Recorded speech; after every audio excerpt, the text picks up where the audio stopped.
Town of Somers Planning Board meeting. Tonight is Wednesday, October 8th, 2025. I'm going to ask everybody to rise for the Pledge of Allegiance.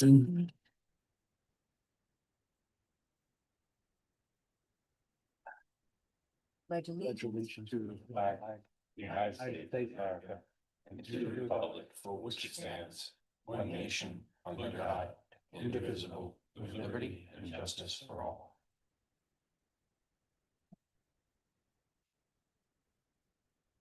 Cole, can you call the roll?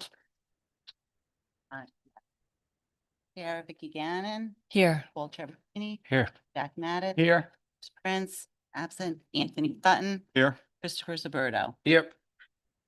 Okay, first thing for discussion are the minutes. I know I had one minor correction. I had read something from the, Madam Chair, yes, sorry. if just because Mr. Prince won't be participating in the meeting and the agenda stated that he would be remote, maybe just clarify that for the record. Oh, okay. People don't think he was remote, but not on video and not in compliance with the video conferencing policy. Sure. So Bruce Prince is unable to attend this evening's meeting. The original plan was that he would participate through remote attendance, but he's not attending at all. Thank you. That's right. Okay, thank you. So the first item is the minutes. We have the draft minutes for consideration from September 10th, 2025. I had one correction that I had asked Nicole to make on page 15. It was at lines 5 through 7, where I was reading something from the suggested local law, because I had a question about how it would be enforced. And I just had asked that she mark it with quotation marks, so it's clear for the reader what I'm reading is text, not what I'm saying. And that change has been made. Did anybody else have any comments or questions about the minute? The only thing I saw was line 3 on page 3. It said Mr. Bibbo in there. Yeah, yes, Mr. Bouet. Yeah, so it's Uh, Mr. Allen of Bibbo. So Yes, yep, good. Shit. Okay. Any other corrections, comments for the minutes? No? Okay, I move that we approve the minutes as amended. Do I have a second? that's All in favor? Aye. Okay.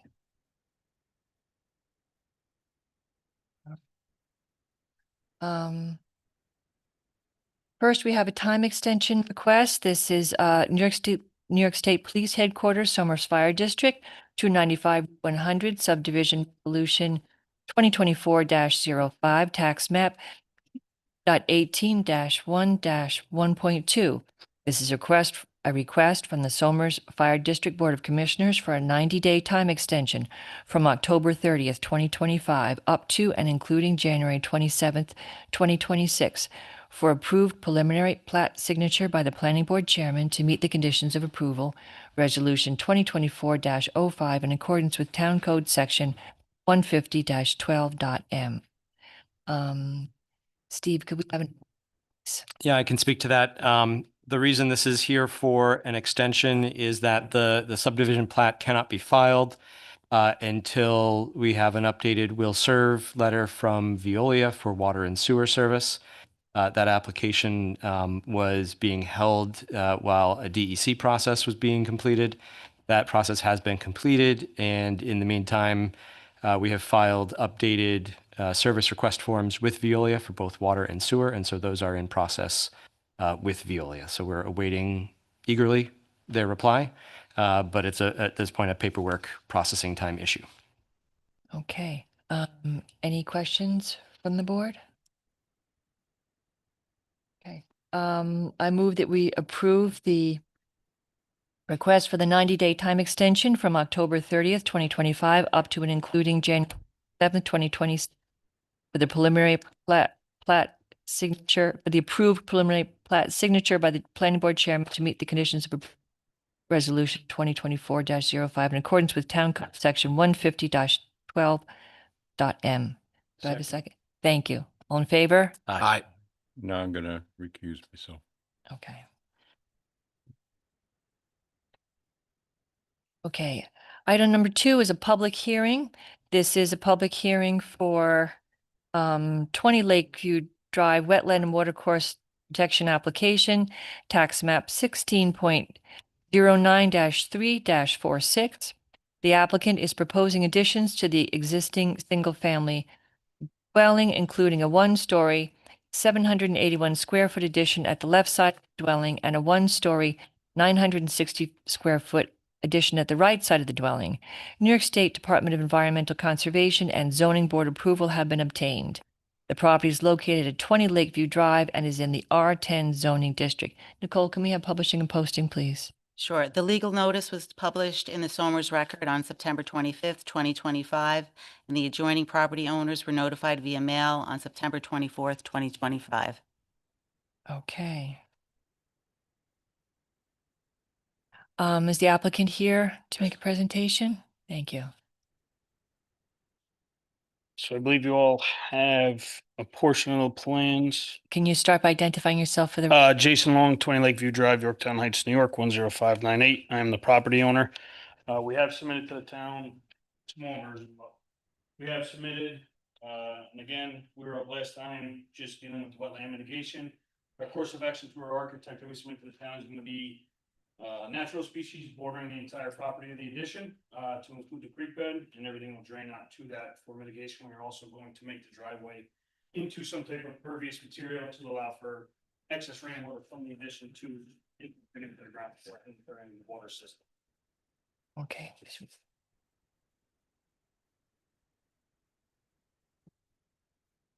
Any, No, sir, that's all I got for you. okay. Do we have any comments from engineering? Yep. So the thing I'll note on this plan for the board is when this applicant was before us previously, they were proposing a rain garden for wetland mitigation that was going to receive rainwater from the gutters. I've had several meetings and calls with the applicant and their engineer to review that plan. Ultimately, that proved not to be feasible. The applicant has made an adjustment to instead limit the disturbance in the wetland buffer that is currently existing mowed and maintained area.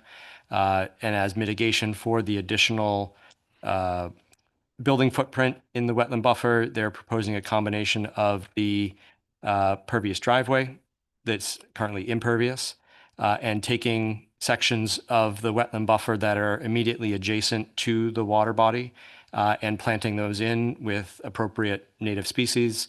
And so thereby creating a buffer or filter strip to the water course itself, which helps to slow down the runoff and absorb nutrients and protect the water course, which is the intent of that mitigation. I note that in your memo, in discussion portion of it, it notes that you had requested a stormwater pollution prevention plan, but that hadn't been addressed. That has been addressed now. They have provided and in the material submitted to the board, the additional information that has We've been got that. requested. Okay. That's been then provided since the date of our memo. Since the day of the memo. Okay, great. Thank you. As is item number 3, which is a new comment on that memo that they provided a detail for that. The asphalt driveway. Yes. Okay, great. So all of our technical comments have been addressed. Great. Okay. Any planning comments for this? No planning comments. Okay. Is anybody here for the public hearing for public? No. Okay. Oh, I'm sorry. I have to open the public hearing. Sorry. Okay, I'll make a motion to open a public hearing. I second. All in favor? Aye. Okay, is anybody here for public comments? No. Okay. Nobody being here for public comment, I'll move that we close the public hearing, but keep it open for written submissions for 10 days? We usually do that on public comment? No? For an application like this, I don't know that it's necessary. Okay, And for some of the larger applications, which are a bit more complex and may have more environmental issues to do. so for this, we don't, So this, I would not recommend necessarily a written comment period. I Okay. can safely close it and move on to the next steps. very good. Okay, I want to make a motion to pause that motion, if there is such a thing. Sure. Because I have a question regarding zoning. So the original approvals for this project or a project at 20 Lakeview Drive was presented in front of the zoning board in 2023. And that plan was to just add a garage to the house. And there was no talk about residential extensions or anything along those lines, neither in the resolution nor deliberated through the minutes. And I just wanted to make sure that there's either relevance to what's in front of us, the fact that that did not occur there, or there is no relevance, in which case we would continue from the planning board's perspective. To the applicant, was that your application? So the application prior to was for a 1-foot variance to the zoning board just for the garage. No variances were required for the actual one-story addition on the other side for the dwelling. So I don't know if that's what you're asking, but there was, the only reason we went in front of the zoning board, like I said, was for that 1-foot variance from the garage to the creek bed. That was it. But the plans were exactly the same as you see today. So the footprint for the garage in 2023 is equivalent to the footprint for the residential extension on the right side of the house? Am I gathering that? The right side of the house would be the garage. It will be a garage. Yes, the left side would be the residential building. And there's no, that's my question now, would they need any sort of a variance for that left side? So if the zoning amendment and resolution that was passed is only specific to the right side of the house construction, because that's the closest to the property line, then I think we're okay. But I just want to make sure that we're covering all bases on this because it was presented differently, right? And so the zoning board heard a entirely different set of plans that now have been amended. If there's no issue with that there's no relevance to us hearing this, then I want to keep moving forward with it. Okay. But if there is some issue with zoning that they may have to review because now they approved it based on only a garage and not the additional residential addition, I just want to make sure that we're not creating an issue here. Okay. So Well, again, yeah, I think the only reason we were in front of the zoning board was for the garage. The plans that you see today are the same. The only thing that has changed is the difference with the rain garden and the actual mitigation plan. But the plans that you see in front of you today are the exact plans that we presented to the zoning board back in 2023 when we started this process. And the only reason we had to was for that 1-foot variance on a garage. But everything that you see there is how it was in 2023. Understood. I haven't read the variance, the approved variance or the application. So was for like a side yard or a rear yard setback? I believe it was side yard, sir, is what it was considered. You were into a foot. I have it here. setback. Okay. Do it quick. I could take a look at it. We'll call it. Like they're 23 feet or 25 feet property line with that proposed addition. So that would trigger anything, right? I don't. Not in that zone. The setback, what zone is it? R10. R10, so was it 20-foot setback on the side yard? Do you have a copy of the plan? Yeah, man.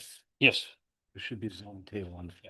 I know they're small. They have my glasses are on. No, it's me. I need glasses now and I leave them on my nightstand every, I go to work. Welcome to the.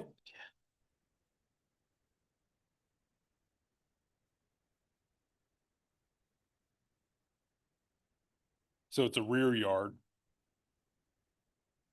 You have a 13.8-foot rear yard, so you applied for a variance for the rear yard setback? Yes, sir. If that, like I said, it's just that. And it's just for 1 foot? Yes, it was right here on this corner. Yeah, but I was just looking at the table where it says.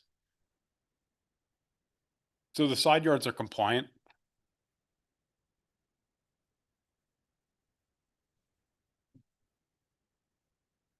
It's compliant there, so it's a 25-foot rear yard.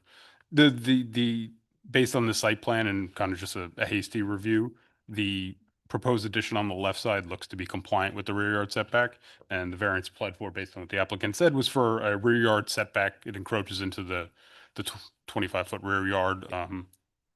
So they applied for a variance and the zoning board approved it. Okay. No Yeah, need for the other. The absence of the language of the entire, Yep. I just want to make sure that we're not overlooking that side of the house. Understood. Yep. Thank you.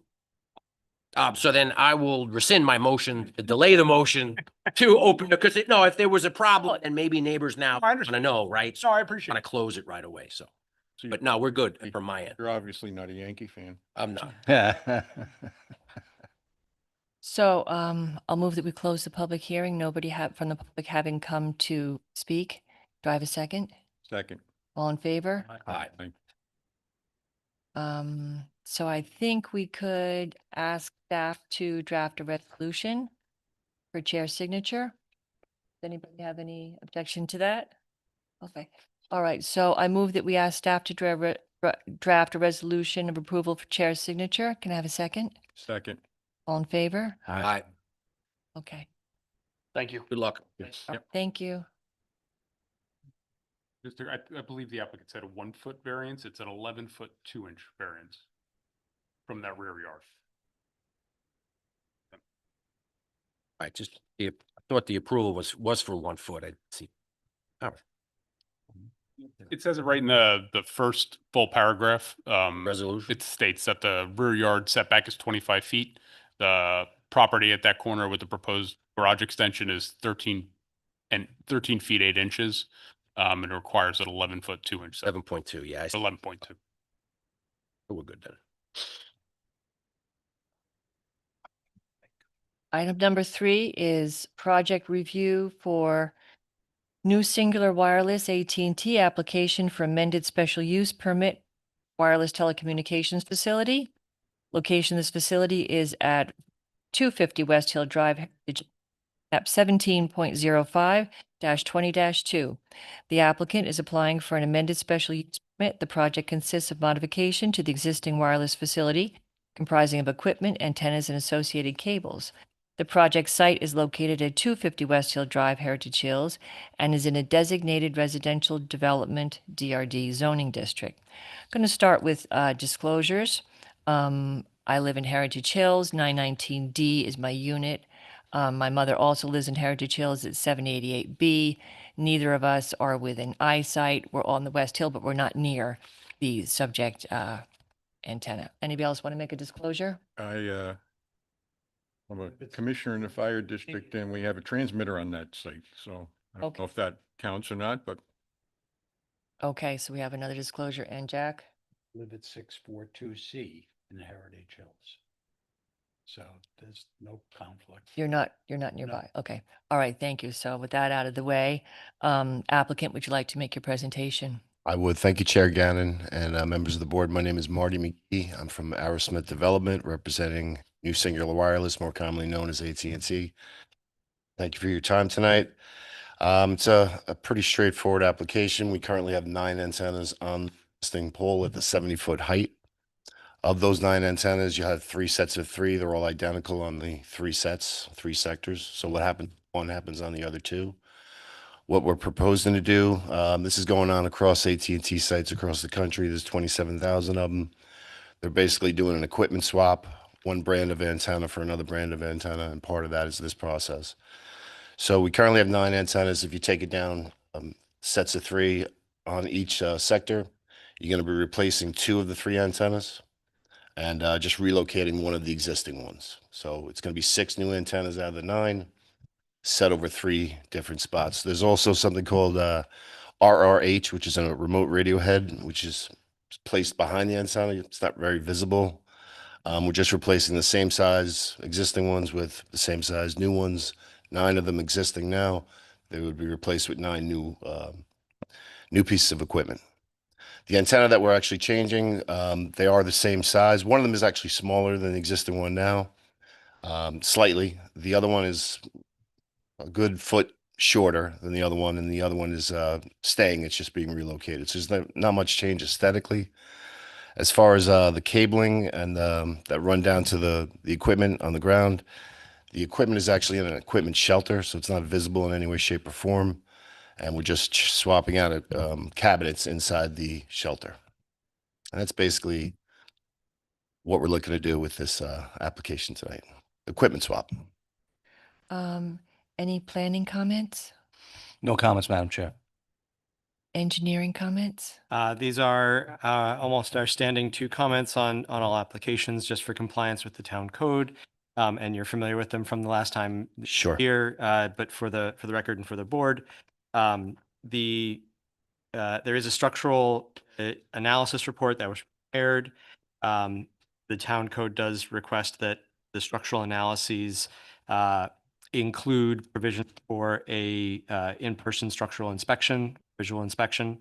We want to make sure, again, that the engineer knows the condition of the structure that they're modeling and make sure that it's sound. So the certification by the engineer that references how they made that determination. And secondarily, on other EMF FCC compliance reports from Aerosmith Engineering, just clarification probably in the signature block of the entity that has a certificate of authorization to practice engineering in New York. Yes, thank you. We received that letter with those two comments addressed, and I believe the same day, 10/1, so you should have got those both. I will confirm that. Great. Board discussion. Any questions? I had one question. Question for Steve, maybe. The Mount Analysis Report, Yeah. conditional pass. Is that a term of art? What does conditional pass mean?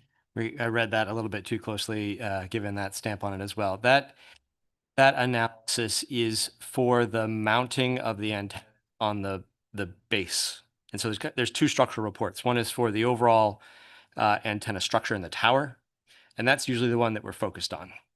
We focus a little bit less on the structural analysis that's internal to their structure. There was nothing in the engineer's analysis of that conditional that causes any concern to me in my review. Okay, thank you. Any other questions or comments about the application? Okay. Does the board want to, as we usually do, waive the site walk and public hearing for this application?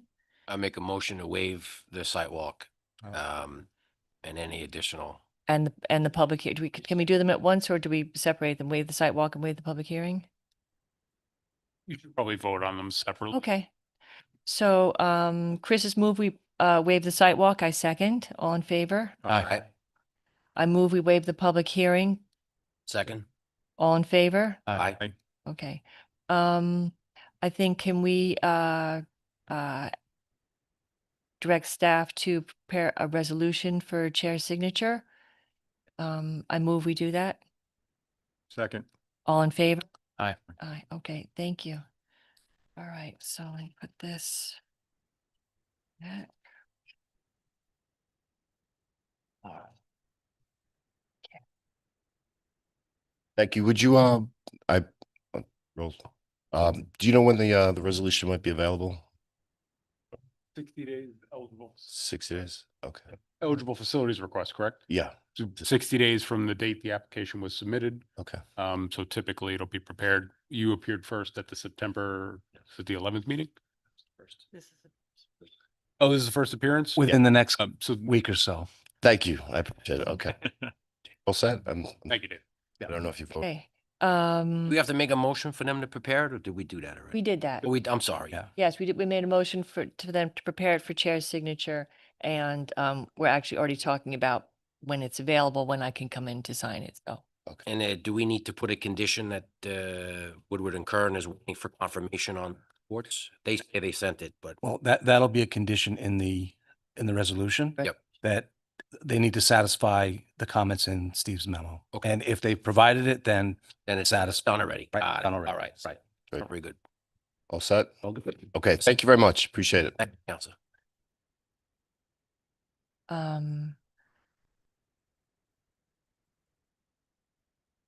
just as an aside, when we vote on preparing a resolution for chair's signature, when I was just a board member, I had this idea that things got signed right away, but that's not how it really works.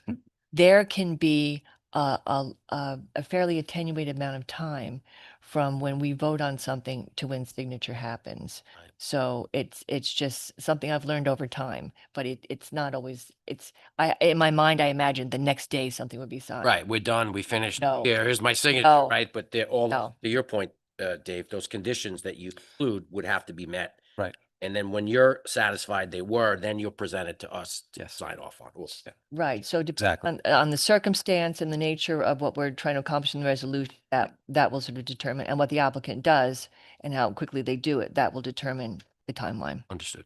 Is sorry. Item number 4 is American Tower T-Mobile application for amended special use permit wireless telecommunications facility.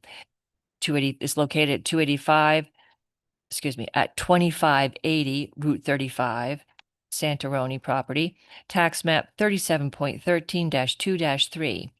The applicant is applying for an amended special use permit. The project consists of removing and replacing 4 antennas and 4 remote units on the existing tower and to replace equipment cabinets within the existing ground space. The project site is located at 2580 Route 35 and is in an R80 zoning district. Presentation for the applicant, please. Absolutely. My name is David Kenny. I'm an attorney with Snyder & Snyder, here tonight to represent the applicant T-Mobile Northeast LLC. This is an application just like the previous application before you. This is an eligible facilities request. As Chair just stated, there's 4 antennas being replaced as well as 4 radio head units. This is a monopine styled tower. So T-Mobile is the 3rd carrier on the tower, so it's lower than the other 2 that are above it. So it'll stay within the monopine branching and continue the stealth design. Thank you. Do we have any planning comments? No comments, Madam Chair. Any engineering comments? We had 2 comments. One was to confirm that the structural analysis was based on person or visual inspection in addition to any modeling. And the second was just the RF report was not stamped, and so we wanted to make sure that that was stamped, and that Pinnacle Telecom Group or other such subsidiary has a certificate of authorization for engineering services in New York State. Okay. Board discussion. Any comments or questions from board members about the application? None. No, nothing? Okay. Does the board want to waive the site walk for this application, as we usually do? I second that motion. All in favor? Aye. Mine went blank for a moment, sorry. It'll get better, I promise. Don't worry. Okay. We're not worried. All right. Shall we waive the public hearing? We usually do on these type of matters. I'll make a motion that we waive the public hearing. Second. All in favor? Aye. Okay.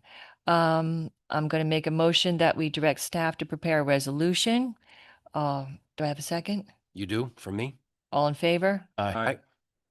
Okay. Thank you so much for your time. Mr. Kenny, Congratulations. thank you. Bear with me. It'll get better. No need to bear with you. You're doing fine. Okay. So now the discussion items. First of the discussion items is Planning Board Deputy Chairman. John Curry was such a wonderful board member and chair. He leaves large shoes to fill. And one of the great things that he did was he got us started having a deputy chair. I became deputy chair in December 2023. And when we created that position, I was authorized to sign resolution and plans if John was not available. And in his absence, I could run meetings in order to enable continuity of business for the town and for the applicants. I think it's a wise thing to continue that practice. So I'm going to move that we appoint Chris Saberto, Planning Board Deputy Chairman, authorizing him to sign resolutions and plans in my absence or to run meetings in my absence. Second. All in favor? Aye. Thank you, Chris. Congratulations. Do I vote? Yes. And if I have to abstain, I understand, but no, I do it. My acceptance speech will be, I do think it's important to keep the continuity of the board patent. And so having a deputy, whether it's me or someone else, is a very wise idea. And so I appreciate you extending that to me personally. And I will do my best to uphold your chair in your absence. I appreciate you agreeing to do it. Thank you very much. No worries. Thank you very much. And John appreciates it too. The next discussion item is the 2026 Planning Board calendar. Thank you. Do we have any comments or concerns or questions about it? I didn't see any schedule conflicts that I could anticipate, holidays and things. If we don't have any questions or concerns, I move that we approve the 2026 Planning Board calendar. Second that. All in favor? I, Thank you. Okay. And the final discussion item is the mandatory training requirement. Nicole sent everybody an email. And Nicole, do you want to discuss or do you want me to explain? Okay. New York State law requires 4 hours of mandatory training for all planning board members. And I'll just read from her email because she says it perfectly. In April of 2007, the Somers Town Board passed a resolution requiring this training and allowing the planning board chairman to determine eligible training. And she's attached a copy of the resolution. Basically, there are some opportunity for the ongoing training. It's important that we keep up to date with continuing education training. WMF, Westchester Municipal Planning Federation, provides this training. And when you attend the training, it's important that you get that certificate and submit it to the planning office, because attending training without submitting the certificate that you accomplish that doesn't get you the credit for having done it. So if you've been attending trainings and you've got those certificates, but you haven't handed them in, by all means, submit them. And if for some reason you manage to accumulate more than 4 hours worth of training in a year, those credit points, the hours, carry over to the next year. So that's something to keep in mind as well. The WMPF, WMPF.org website has an archive of video recordings of trainings where you can watch that and self-certify, and you can submit that. When the town hears about the WMF meetings, they do inform, spread the word through the email, and I'm on their mailing list, and I can forward that out to everybody as well. Dave, are there other training opportunities you wanted to mention as well that work? Also, the New York Planning Federation Mhm. offers the same type of resources that the Westchester Municipal Planning Federation does as well. Right. So it's just going to the New York Planning Federation website, and they have the same type of tutorials and continuing education videos that you can all access.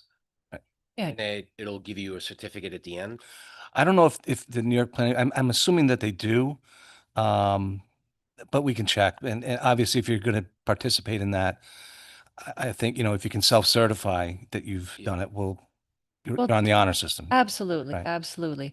And WMP has got a wonderful archive of sessions, interesting topics. So I would really encourage you to look at their website, because that's a pretty easy way to accomplish it. Yeah, I generally go, they give those in-person, like seminars Mhm. quarterly. And Yes. Whitehead puts out a nice job at that. Usually has a speaker of interest that's related to this process, whether it's a county level or state level, and they generally speak on these things. There's been land use attorneys there, and so it's definitely a good venue if you're more of an in-person like I am, as opposed to watching a video on a computer. And the little brownies are really good. Yeah. Definitely worth the trip down. Yes. There's holding them at Westchester Community College. They've been holding them. It's been at County Center. No, not county. Where did we go? Westchester Community. Yeah. Was it? Was it? Community- that's- WCC is Thought it was some town. years. And they also do a case law update as well. Yeah. And I'll be at the Pace University Land Use Law Center has some Their ongoing annual training that conference. happens there Yeah. at their big December meeting. So I'll be at that one to participate. But it's yes. That storage battery seminar that put on some months back, would that count towards this kind of a? In my opinion, it would, because you're there participating, learning about a particular topic, which has planning implications. Yes. So in the event that did not have a certificate, would be it did have. Yeah. So then submit that, and then we can add that. Okay. Yeah. Well, I it- mean, I'm guilty of not submitting. Jack and I go a lot, and And I know you go. I know. That's why I said that. I'm guilty as charged. That was an improvisation. Discussion was after that. Just make copies of everything we have. That's, Yeah. I'll find what I have, but I'm definitely, I am personally compliant. But I'll keep up with the certs and I'll send them to you. Right, just so we have everything for the file, okay? Department of State, the website too has planning board courses and open meetings law courses that you could take, and they'll email you a certificate. What state agency? New York State Department of State, Department of State. just Google search Department of Cool. State Planning I did- Board Training, and they have a number. Mhm. There's a really good secret course on it, goes through all the ins and outs of it. I'll work with Nikki on Procedures. putting together kind of a list of A master, resources, Be great. right, and then forward it to you so that you have all those options. that sounds great. I think WUMP has a page that does some of that as well. So Yeah. if that's even included on that WUMP page, you might even be able to save yourself time and just point us to that, so, Yes. Dave has a time. okay. Well, you're taking on this role, really. I got it, man. Lay it down real early. Okay, our next planning board meeting is scheduled for Wednesday, November 12th, 2025. I want to just remind everybody that in December, we've rejiggered the schedule to accommodate the town board's needs. So our December meeting is going to be held on Wednesday, December 17th.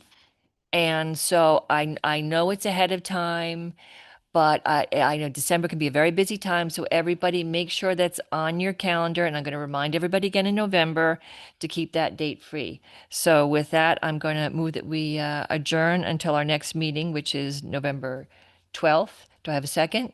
You do for me. All in favor? Aye. Aye. Thank you very much. 17th. Actually, a training tomorrow I'm going to in Kingston. The issue of towns. They do, they have two more. They do them all over the state, so they kind of split them up by region. Yeah, but you have to do it for the CLE credits, right? I do it just for the information. Ah. I get the CLE credits with benefits. I think they charge you more if you get the CLE credits, but I'm doing the Pace University. One in December?